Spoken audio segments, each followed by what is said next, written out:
الصين فعلا بتفوز بالحرب اللي أمريكا بنفسها سعت ليها وطلبتها. ده كان عنوان مقال نشرته صحيفة بلومبرج على لسان أستاذ الشؤون الدولية الأمريكي هال براندز، وده مش رأيي الشخصي بس، ده رأي ملايين الأمريكيين اللي شايفين إن محاولة الرئيس ترامب لتحقيق أهداف مشروعه وهو استعادة مجد أمريكا الصناعي عن طريق إخضاع أقوى منافسيها وهي الصين. كل المحاولات دي بقت بالفشل لحد دلوقتي، ومش بس كده، الصينيين بيردوا على كل إجراء اقتصادي عقابي من الولايات المتحدة بإجراء زيه ويمكن أقوى كمان. وللأسف رغم طموحاتهم إلا أن خطتهم دي كانت عيبها الوحيد الأكبر والأخطر هو الاستهانة بقوة واستعداد الصين لدخول حرب طويلة الأمد وتبادل الضربات معاها للنهاية. غرور الأمريكيين خليهم يستهينوا بعزيمة الصينيين، وده السبب الرئيسي للاتجاه اللي واخداه أمريكا دلوقتي. كل التقارير بتأكد إن الموضوع مش هينتهي بشكل كويس لا للأمريكيين ولا للصينيين ولا للعالم كله. زيادة الرسوم الجمركية اللي فرضتها الولايات المتحدة على الصين والتضييق الاقتصادي عليها قبله إجراء مماثل بالظبط من الصين، كمان زاد عليه حظر تصدير المعادن الأرضية النادرة واللي بتمتلك الصين حصص كبيرة منها سواء باستخراجها أو التحكم في عملية تصنيعها المختلفة، واللي كلمتك عنها قبل كده في حلقة سابقة، هسيب لك اللينك بتاعها تحت الفيديو. وبمنعها هتوقف تقريبا كل الصناعات الحديثة والمتقدمة من أول الأجهزة والعربيات الكهربائية وصولا لأحدث الأسلحة والطائرات المقاتلة. وحتى بعد ما عرفت القيادة الأمريكية مساعي الصين للسيطرة على ولو جزء بسيط من الثروات اللي موجودة في القطب الشمالي الغني بالموارد، لقيت نفسها فجأة قصاد حقيقة صادمة. أمريكا متأخرة جدا في صناعة السفن وخصوصا كاسحات الجليد القطبية اللي الصين بدأت تزود أعدادها عندها، وحتى اللي عند أمريكا دلوقتي قليل جدا ويكاد يكون متهالك. ومعظم محاولات ترامب لإنعاش صناعة السفن الأمريكية اللي تقريبا اندثرت تماما عنده بقت كلها بالفشل، على عكس الصينيين والكوريين واليابانيين. فالصين دلوقتي بقت رقم واحد في صناعة السفن بفرق سنين ضوئية عن الولايات المتحدة. ما اكتفاش الصينيين بس بالرد على أمريكا برسوم وإجراءات جمركية مماثلة، لكنهم حطوهم قصاد الأمر الواقع وظهروا قدامهم في القطب الشمالي في رسالة مفادها إحنا هنا وهنفضل هنا.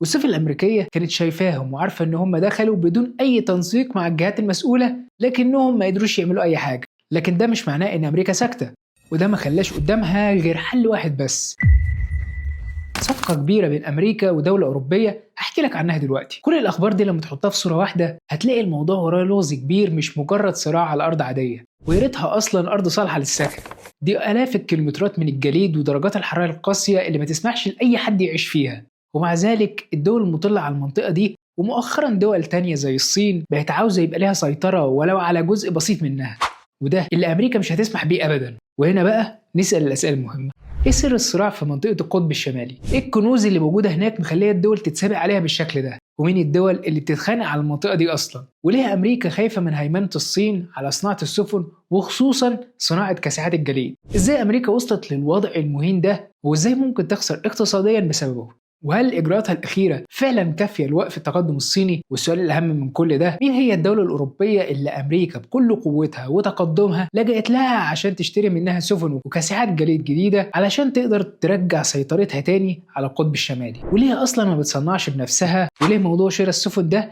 بيواجهوا عقبات كتيرة جدا؟ كل دي أسئلة هجاوبك عنها في حلقة النهاردة، فحضر كوباية القهوة بتاعتك وشد كرسيك وخليك معايا. أنا أحمد طه وهي دي الخلاصة.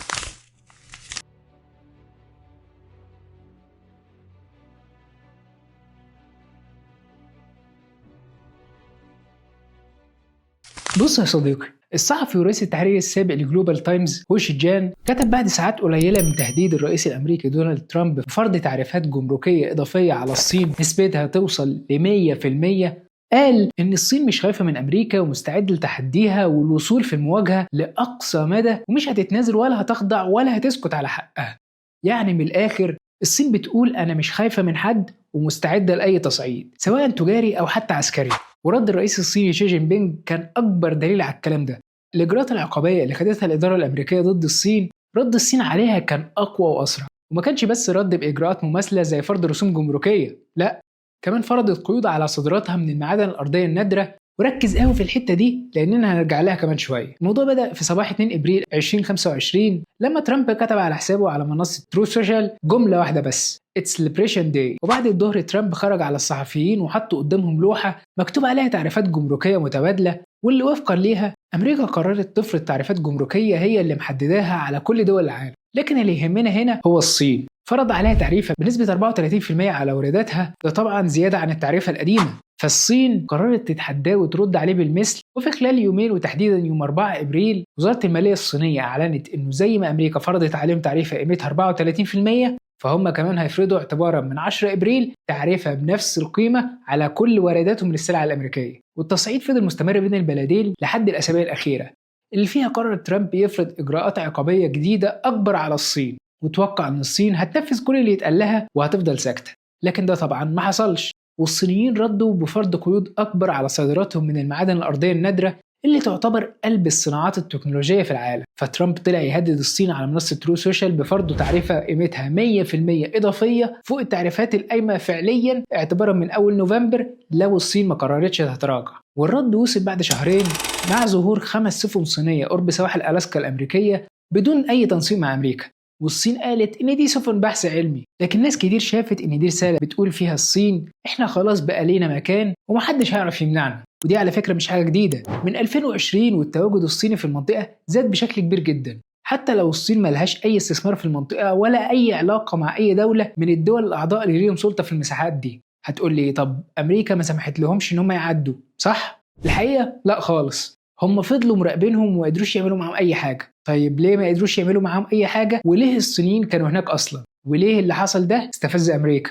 واحدة واحدة بقى وهقول لك الحكاية كلها. شايف الصورة اللي قدامك دي؟ المنطقة اللي قدامك دي هي منطقة القطب الشمالي واللي مساحتها تقريبا 21 مليون كيلومتر مربع، تقريبا 6% من مساحة سطح الأرض، واحتمال تكون المنطقة دي هي منطقة الصراع الجاي. ورغم ان المنطقة دي هادية من زمان، لكن بسبب التغيرات المناخية اللي سنة ورا سنة بتاكل في الجليد درجة الحرارة عمالة تعلى بشكل أسرع من المعتاد، فده خلى سماكة الجليد تقل لدرجة إن الباحثين شايفين إن في 2035 عبور السفن من المنطقة دي هيكون أسهل بكتير جدا من دلوقتي. وكل ما الجليد بيقل كل ما الدول بتستعد أكتر عشان تسيطر على ثروات المنطقة دي. هتقول لي اشمعنى؟ القطب الشمالي عايم على بحر من مصادر الطاقة زي النفط والجاز. ففي 2008 هيئة المسح الجيولوجي الأمريكي قالت إن المنطقة فيها ما يعادل 90 مليار برميل نفط وحوالي 1700 تريليون قدم مكعب من الغاز الطبيعي، يعني تقريبا ربع الاحتياطيات العالمية موجودة في القطب الشمالي. لكن المهم أكتر هو إن المنطقة فيها 17% من الاحتياطي المعدني المعروف في العالم، كميات كبيرة من العناصر الأرضية النادرة اللي قلنا قبل كده إن الصين متصدرة عملية استخراجها وصناعتها، وده مديها قوة كبيرة جدا، خصوصا إن العناصر دي لا غنى عنها في الصناعات التكنولوجية المتطورة زي صناعة العربيات الكهربائية والبطاريات وتوربينات الرياح والطاقات الخضراء والمتجددة. كمان في كميات كبيرة جدا من الفحم والنيكل والنحاس والتنجستن والرصاص والزنك وحتى الذهب والفضة والماس والكروم والتيتانيوم. وعشان تتخيل مقدار الثروات هناك، في آخر الدراسات بتقول إن الثروات اللي هناك بتتجاوز قيمتها 33 تريليون دولار. كل دي ثروات مستنية بس اللي يوصل ويستخرجها. بس طبعا الموضوع مش بالبساطة دي، عشان تدخل المنطقة دي وتقدر تتحرك وتاخد الثروات دي فانت لازم تستأذن من واحد من دول مجلس القطب الشمالي عشان يسمح لك تنقب أو تستكشف، ولازمك سفن من نوع خاص وهي كاسحات الجليد. استنى بس، هو ايه مجلس القطب الشمالي ده؟ هقول لك. طبقا للقانون الدولي فالدول المطلة على القطب الشمالي زي روسيا وأمريكا وكندا والنرويج والدنمارك والسويد وفنلندا وأيسلندا هم اللي ليهم مناطق اقتصادية تقدر ب 200 ميل بحري، تقدر كل دولة تعمل اللي هي عايزاه في منطقتها، تستخرج بقى معادن، نفط، ثروات براحتها. طيب ما دام كل دولة عارفة فين حدودها، فين بقى المشكلة؟ شوف، بعد التقسيمة دي هيفضل في الآخر جزء في النص كده يعتبر منطقة دولية، وطبقا للقانون الدولي تقدر أي دولة من الدول دي تزود منطقتها الاقتصادية ل 350 ميل بحري لو أثبتت إن جرفها القاري بيتجاوز منطقتها الاقتصادية. يعني لو تحت المنطقة دي سلاسل جبال ممتدة بدايتها من عند حدود أي دولة من الدول دي زي روسيا مثلا، تقدر روسيا تقول إن التلال دي جزء من منطقتي وبالتالي من حقي أزود منطقتي الاقتصادية. وده مش فرض خيالي على فكرة، روسيا فعلا قدمت الكلام ده سنة 2001 للجنة حدود الجرف القاري واترفض طلبها. في نفس الوقت كندا والدنمارك كانوا بيحاولوا برضه هم كمان يزودوا مناطقهم الاقتصادية ويزودوا أبحاثهم على تلال تعتبر جزء من جرفهم القاري. طبعا روسيا مش هتتنازل عن حقها، فبجانب زيادة تسليحها وراداراتها بعيدة المدى اللي موجودة قرب المنطقة، كمان طورت قوة مهمة تانية وهي كاسحات الجليد، ودلوقتي عندها 57 كاسحة جليد في القطب الشمالي بس، وبتعتبر السفن دي هو لا غنى عنها في أي صراع محتمل في المنطقة. مين بقى اللي شايف الثروات دي كلها ومعاه الفلوس والتكنولوجيا وعارف قيمة الاستثمار والثروات في المستقبل في المنطقة دي؟ أكيد طبعا الصين. هتقول لي إيه علاقة الصين أصلا بالقطب الشمالي؟ هقول لك إن الصين عارفة قيمة المنطقة من زمان مش النهاردة، وعلى مدار ال16 سنة اللي فاتوا كانت بتستعد وبتصرف مئات المليارات عشان تخلق لنفسها وجود هناك. فبجانب الثروات اللي موجودة في القطب الشمالي وبحر الشمال، ممكن يوفر للصين طريق شحن آمن وطريق احتياطي بديل لو حصلت لها أي حاجة واتمنعت من المرور في أي من الممرات اللي بتتحكم فيها أمريكا. وفي 2018 أعلنت الصين رسميا إنها دولة قريبة من القطب الشمالي، وده كان واحد من أهم الأسباب اللي بدأ بسببها الحرب التجارية بين الولايات المتحدة والصين، واللي الهدف الأكبر منها هو إضعاف صعود الصين. وإيه فائدة الكلام ده كله ما دام السفن والتكنولوجيا الحديثة في إيد أمريكا؟ هقول لك ومين قالك الكلام ده؟ الصين في ال20 سنة الأخيرة ضخت استثمارات ضخمة في صناعة بناء السفن، في نفس الوقت اللي الأمريكيين فيه بيتراجعوا في الصناعة دي. كفاية أقول لك إن من 25 سنة بس الصين كانت ولا حاجة في الصناعة دي، النهارده محدش في العالم قادر يلحقها ولا ينافسها. في 2001 كان اللي سايق الصناعة دي وقتها هم اليابانيين وبعدهم الكوريين الجنوبيين، لكن في 2002 الرئيس الصيني وقتها صرح بأن الصين لازم تبقى أكبر دولة في صناعة بناء السفن في العالم. وعلى مدار السنين الصين كانت بتتعامل مع صناعة بناء السفن كصناعة استراتيجية ليها أولوية، واتبنى فعلا عدد كبير من أحواض بناء السفن الكبيرة في كل أنحاء الصين. والصينيين بدأوا يتوسعوا بشكل مذهل لدرجة أنهم في 2010 بقوا لأول مرة أكبر منتج للسفن في العالم. والنهاردة أكتر من تلت الأسطول العالمي من السفن الموجودة في المحيطات دلوقتي بتمثل نسبة 34% من أسطول العالم. تيجي بعدها كوريا الجنوبية بنسبة 30%، وبعدها اليابان بنسبة 25%، في الوقت اللي فيه أمريكا أنتجت أقل من 1%.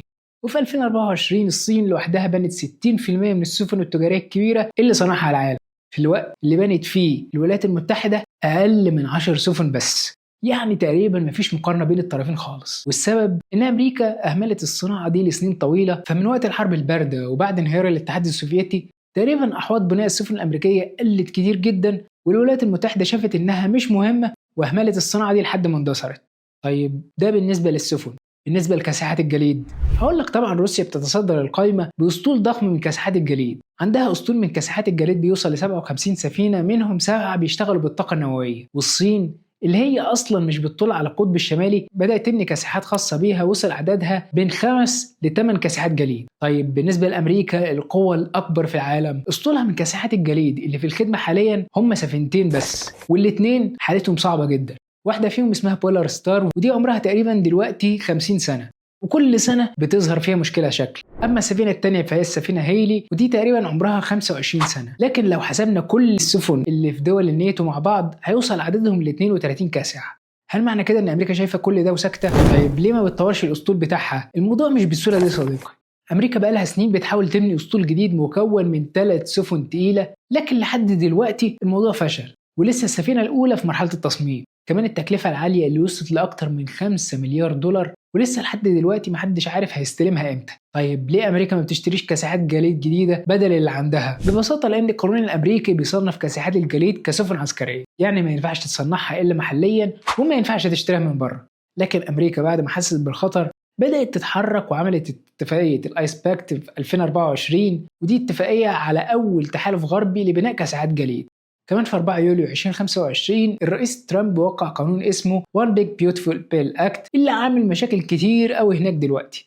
القانون ده هيسمح بصرف حوالي 8 مليار دولار لبناء أسطول كاسحات جليد جديدة، بس أنا وأنت عارفين إن مشكلتهم مش في الفلوس، المشكلة في ندرة المصانع اللي خسرت قدرتها على تصنيع السفن المعقدة دي وفي الوقت القصير ده.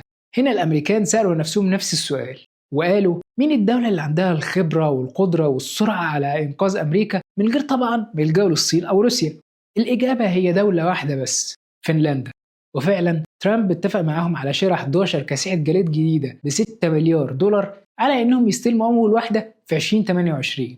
هتقولي طب كده خلاص مشكلة أمريكا اتحلت، بس اشمعنى فنلندا؟ ببساطة لأن فنلندا هي المفتاح وراء أهم المنافسين في القطب الشمالي. أغلب كاسحات الجليد الروسية والصينية يا بتتصنع في فنلندا يا بتتصمم في فنلندا. فنلندا هي الأقوى في المجال ده بلا منافس. الناس دي بقالها أكتر من 150 سنة بتبني سفن بتبحر في الجليد، وعندهم خبرة متوارثة من أجيال في بناء سفن قوية بتستحمل الصدمات العنيفة والمستمرة اللي جاية من الأبحار في الجليد، غير كمان تطويرهم لأنظمة معقدة قادرة على امتصاص أي اهتزازات ممكن تدمر محركات السفينة وقت الإبحار. أكبر دليل هو أحدث كاسحة جليد من إنتاجهم السفينة بولاريس اللي بتشتغل بالغاز الطبيعي. السفينة تصنيعها بيتكلف حاليا حوالي 147 مليون دولار، في نفس الوقت اللي لو اتخذت فيه نفس السفينة واتصنعت في أمريكا فهتتكلف مش أقل من 10 أضعاف الرقم ده. يعني أي دولة النهاردة عايزة كاسحات جليد أول ناس هتروح لهم هم الفنلنديين. الخلاصة يا صديقي إن الدول كلها دلوقتي بتستعد عشان تحجز مكانها في القطب الشمالي، واللي عنده قوة عسكرية والأهم كاسحات جليد أكتر وأحدث هو اللي هيقدر يسيطر على كنوز المنطقة دي ويحدد مين يستغلها وإزاي، خصوصا إنها مش ثروات بسيطة، كفاية الثروات المعدنية اللي فيها بس، واللي هتحدد مين اللي هيتحكم في سباق التكنولوجيا والطاقة النظيفة السنين الجاية. وفي ظل انقسام العالم لفريقين، في ناحية روسيا والصين وفي الناحية التانية أمريكا ودول الناتو، والاتنين بيحتاجوا لدولة واحدة بس هي الوحيدة اللي في إيديها دلوقتي المفتاح لكنوز منطقة القطب الشمالي. وهنا بقى نكون وصلنا لأهم أسئلة في الحلقة. هل شايف فعلا إن الصين هتقدر تفرض وجودها في القطب الشمالي وسط اعتراض دول كبيرة زي الولايات المتحدة؟